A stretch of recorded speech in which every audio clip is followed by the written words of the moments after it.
So, a few weeks ago, I was having tea with one of my closest friends. She's a brilliant designer, by the way. Like, genuinely, one of the most talented people I know.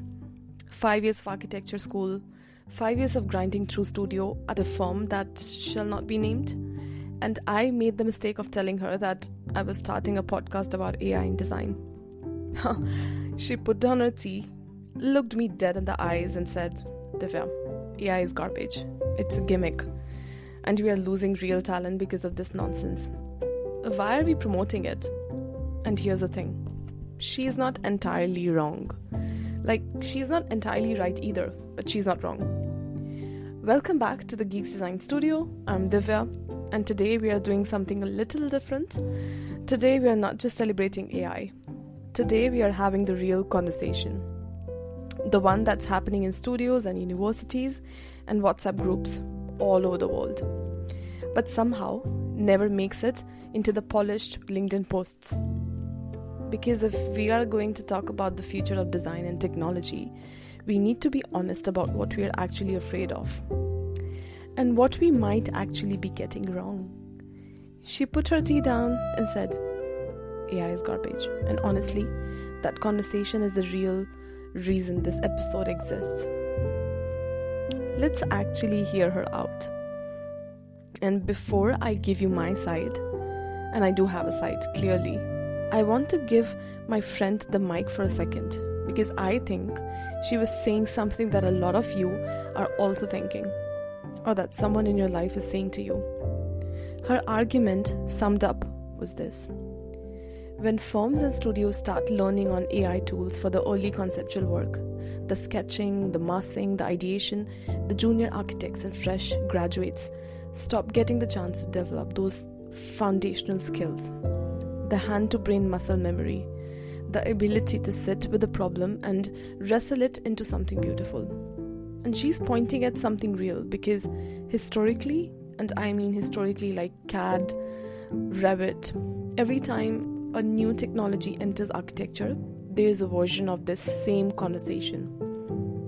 Back when CAD replaced drafting boards in the 80s, architects worried that students would lose the ability to draw by hand. When BIM came in, people worried that architects would stop understanding buildings as a three-dimensional problem.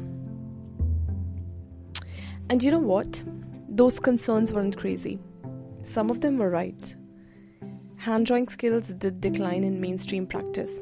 Spatial thinking did shift. There were real losses. So my friend wasn't being dramatic. She was being historically literate. And she was asking a genuinely important question. Are we trading something irreplaceable for speed? The answer, I think, it depends entirely on how we use it, which is exactly the conversation we need to be having out loud, in public, not just in the comment section of an AI-generated render on Instagram. She wasn't being dramatic, she was being historically literate, and that's a very different thing. And why am I actually here though? Let me tell you why I started caring about this so much recently, because it wasn't always obvious to me either. A couple of years ago into my career, I was sitting in the office of 11 p.m.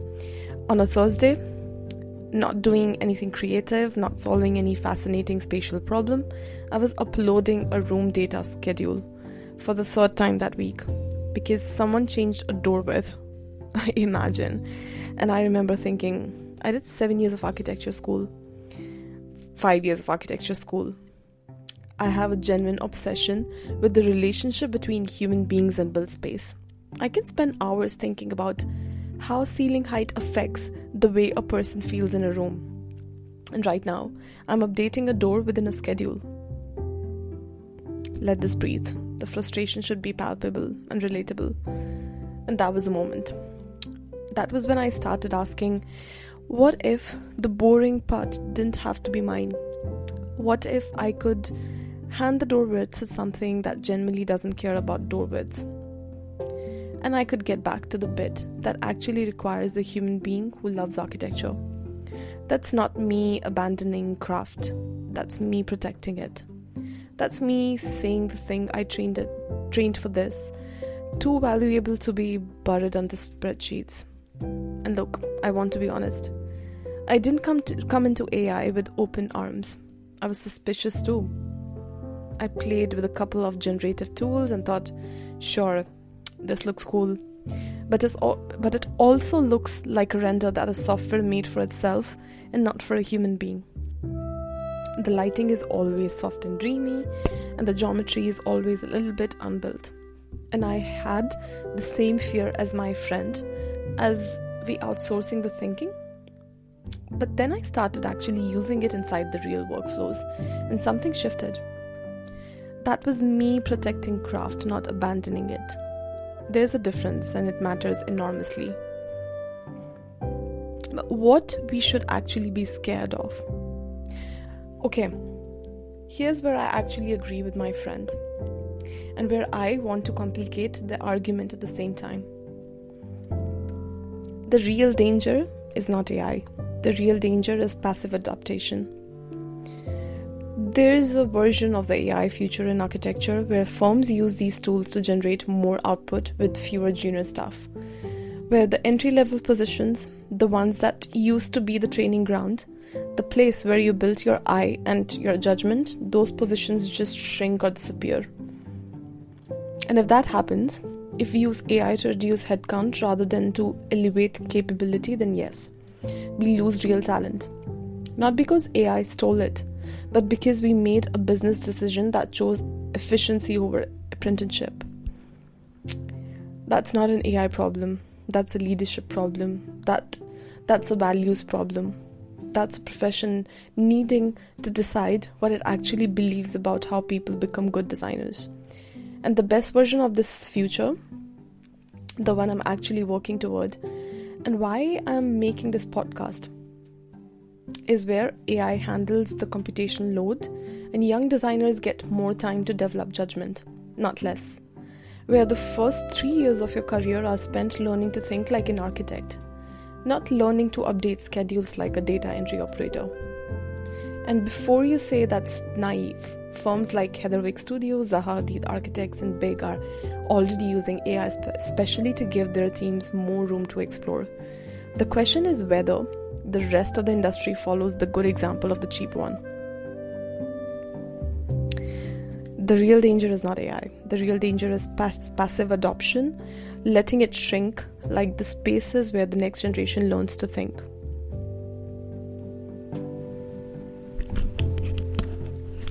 In episode 1, I gave you the hype reel, the cheat code, the parallel thinking model, the sustainability simulation, the BIM glow up, the living render, and I stand by every single one of those. But I left something out, intentionally, because I didn't want to overwhelm you in the first episode. And unintentionally because my friend's tea conversation hadn't happened yet. What I left out was the how, not just the what, but how you actually build the skills to be the person who chooses well, who cares intelligently, who looks at the AI's 1,000 options and knows which one is actually right. Because here's the thing that nobody talks about enough. AI doesn't replace task. And taste doesn't come from a prompt. Taste comes from drawing 500 bad facades until you understand why a good one works. It comes from standing inside a badly proportioned room and feeling it in your chest before you can articulate it analytically. The designers who will master AI are not the ones who jumped on it fastest. They are the ones who brought the deepest craft to it. The one who spent time building the human judgment that makes the machine actually useful. So here are the 3 things episode 1 didn't tell you. 1. You still need to learn the rules before you break them. Using Grasshopper to generate a parametric facade without understanding structural logic is like using autocorrect when you never learn to spell. It kind of works, but it also catastrophically fails at the worst moments.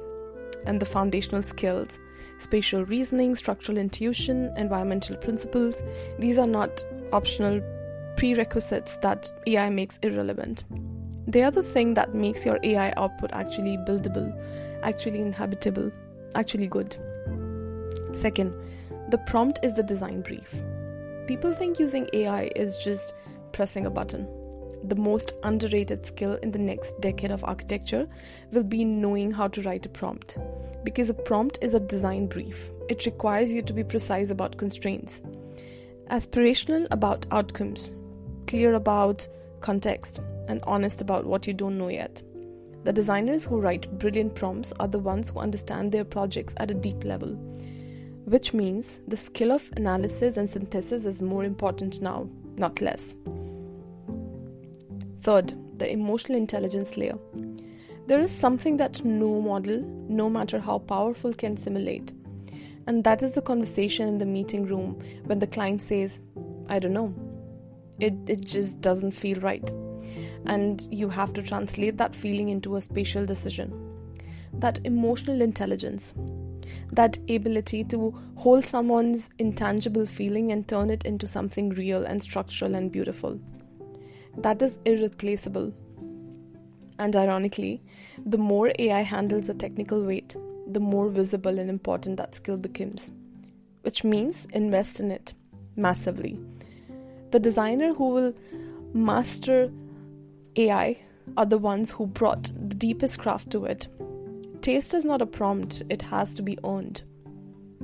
Anyways, back to the friend, what I actually said to her.